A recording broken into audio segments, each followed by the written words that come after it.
கிழக்கு பார்த்த சைட்டில் கிழக்கு பார்த்த மாதிரி மொத்தம் 2 சென்டில் ஒரு சூப்பரான வீடு ஒன்று சேல்ஸுக்கு கொண்டு வந்துருக்குறோம்.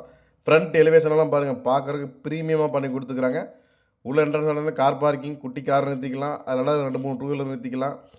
போர்ட்டிகோலே பார்த்தீங்கன்னா உங்களுக்கு டைல்ஸ் ஒர்க் எல்லாம் பண்ணி கொடுத்துக்குறாங்க. வீட்டுக்குள்ள என்ட்ரன்ஸ் மெயினான ப்ளஸ் பாயிண்ட் 16க்கு 16 ஹாலுங்க. 2 சென்ட் இடத்துலேயே 16க்கு 16 ஹாலோட வீடு கொடுத்துருக்குறாங்க. 8க்கு 8ங்கிற சைஸில் கிச்சன் கொடுத்துருக்குறாங்க. Full and full model kitchen work பண்ணி கொடுத்துருக்குறாங்க. அதே மாதிரி 16க்கு 8ங்கிற சைஸில் மாஸ்டர் பெட்ரூமுங்க. 11க்கு 8ங்கிற சைஸில் இன்னொரு பெட்ரூம் கொடுத்துருக்காங்க. மொத்தம் 2 பெட்ரூம் 2 சென்ட் இடத்துல கட்டிக்கிறாங்க. இந்த வீடு கரெக்டான லொக்கேஷன் பார்த்தீங்கன்னா நம்ம திருப்பூர் தாராபுரம் ரோடுங்க. தாராபுரம் ரோட்டில் கோவில் வழியிலேருந்து முத்தனம்பாலம் போகக்கூடிய ரோட்டில் கண்ணன் காட்டேஜ்னு சொல்லுவாங்க. ஃப்ரண்ட்லைன் ஸ்கூல்லேருந்து ஒரு 2 கிலோமீட்டர் கண்ணன் காட்டேஜ் பக்கத்தில் தான் வீடு அமைஞ்சிருக்குது. இந்த வீட்டுக்கு பில்டர்ஸ் கேட்கக்கூடிய விலை பார்த்தீங்கன்னா 33 லட்ச ரூபா தாங்க. அது ஃபிக்ஸட் கிடையாது. நேரில் கண்டிப்பாக குறைச்சி பேசிக்கலாம். மேலும் விவரங்களுக்கு ஸ்க்ரீனில் நம்பரை கான்டாக்ட் பண்ணுங்கள். நன்றி, வணக்கம்.